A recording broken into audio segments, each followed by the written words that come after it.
మనదర్శి వార్తలు ప్రేక్షకులకు నమస్కారం.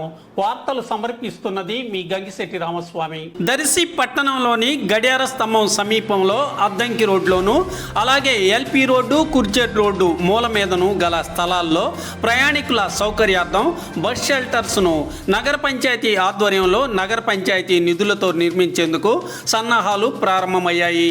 ఖాళీ స్థలం పరిస్థితులను ఈరోజు సాయంత్రం నగర panchayat commissioner Y Mahesh, DE SK Abdul Rahim పరిశీలించారు. అతి త్వరలోనే బస్ షెల్టర్స్ నిర్మాణ పనులు ప్రారంభం కానున్నట్లు సమాచారం తెలుస్తుంది. ప్రయాణికుల సౌకర్యార్థం బస్ షెల్టర్స్ నిర్మాణాలు జరగనున్నాయి.